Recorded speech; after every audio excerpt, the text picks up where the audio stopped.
Brought to you by V-Guard, co-powered by Sensodyne. बघा, exit पोलच्या याच्यामध्ये आपण अनेक राज्यातल्या निवडणुका झाल्या, विशेष करून कर्नाटकची निवडणूक आपण पाहिली. त्याच्यामध्ये बीजेपीच्याच बाजूने दाखवलेलं होतं एक्झिट पोल, पण जनतेने कौल बदलला. त्याच्यामुळे जनतेचा कौल हा जो आहे तो आपल्याला 4 तारखेला कळेल. त्यामुळे ही कुठलीही घाई करण्याचं काही कारण नाही.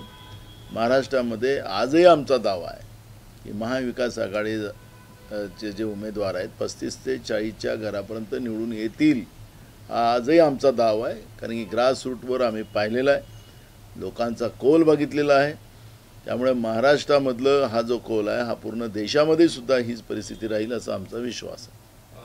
चंद्रकांत पाटलांनी म्हटलं की आमच्या 34 ते 35 जागा येतील असा दावा केला.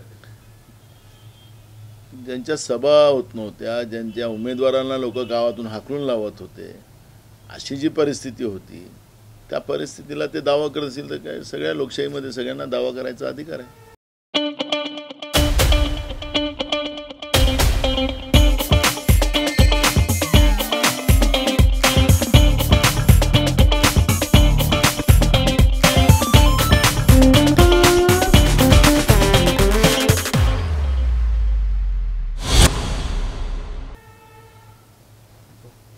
महायुतीचे तिन्ही केंद्रीय मंत्री जे एक्झिट पोल आलाय त्यामध्ये दाखवण्यात आले की तिन्ही भारती पवार असतील, त्यानंतर नारायण राणे असतील, रावसाहेब दानवे असतील, हे कुठेतरी पराभवाचे. मी तुम्हाला सांगत आहे की महाराष्ट्रामधलं जे कौल आपल्याला पाहायला मिळणार आहे, जो आमचा दावा आहे तो आमचा नाही आहे, हा जनतेचा दावा आहे, जनतेचा कौल आहे. आणि महाराष्ट्रामध्ये 35 ते 40 जागा हे महाविकास आघाडी जिंकेल. संजय राऊत सांगलीच्या जागेवरून बोलले आहेत की सांगलीवर आम्ही सविस्तर बोलणार, आम्ही गोट्या खेळायला बसलो नाही, आम्ही सुद्धा राजकारण करतोय. कोणी पण गोट्या खेळायला नाही बसलेले आहेत राजकारणामध्ये. सगळेच जण राजकारण करायला चाललेले आहे. तुम्ही 100% राजकारण करता, आम्ही 80% समाजकारण करतो आणि 20% राजकारण आम्ही पण करतो. त्याच्यामुळे संजय राऊतांच्या बद्दल मी काही जास्त वक्तव्य करणार नाही. देखिए, उनका काम है अफवाह से गर्मी बढ़ाना और हमारा काम है माहौल को ठंडा रखना. हमारा नेता कैसा हो जो माहौल को रखे ठंडा वैसा हो. अब की बार V-Guard एयर कूलर का चमत्कार.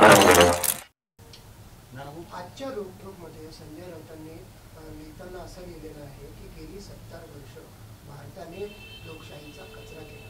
या विधानाशी आपण सहमत आहात का? कसं पाहताय या विधानाला आपण कसं पाहता? आपण सहमत आहात का? काय म्हटलं? गेली 70 वर्ष भारताने लोकशाहीचा कचरा केला असं विधान आजच्या रोखोकमध्ये संजय राऊत यांनी केलं. 70 वर्ष 70 वर्षात भारतात लोकशाहीचा कचरा झाला असं ते म्हणतात. एकंदरीत काँग्रेसचं जो शासन होतं त्याकडे त्या दृष्टीने पाहता तुम्हाला कसं वाटतं ते त्यांच्या त्या विधानावर? असं ज्या शाळेत शिकला संजय राऊत, ती शाळा काँग्रेसने निर्माण केलेली होती. त्याच्या गावात पिण्याचं पाणी, दवाखाना, त्याचा बाळातपंच दवाखाना झालं ते काँग्रेसने निर्माण केलेलं होतं. झिंझिण्यांपासून त्वरित आराम मिळवा सेन्सोडाइन रॅपिड रिलीफ बरोबर. आणि बाबासाहेब आंबेडकरांचं संविधान टिकवण्याचं कामही काँग्रेसनेच केलेलं आहे. त्यामुळे मी त्यांच्यावर काय प्रतिक्रिया द्यावी. संजय राऊत अतिविद्वान आहे आणि कालच ते लंडनहून आलेले आहेत. त्यामुळे अजून तिथून काय जास्त शिकून आले मला माहिती नाही. 70 वर्षाच्या कामाकडे दुर्लक्ष करत म्हणजे मी काही त्याच्यावर जास्त प्रतिक्रिया देणार नाही. पण आता परवाच ते लंडनहून आलेत. त्या थंडीचा असर आहे की देशातल्या गरमीचा असर आहे मला माहिती नाही. Brought to you by V-Guard, co-powered by Sensodyne.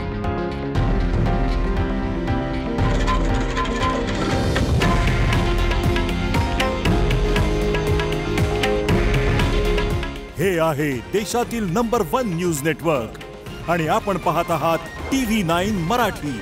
काळजी तुमची, हित महाराष्ट्राचं.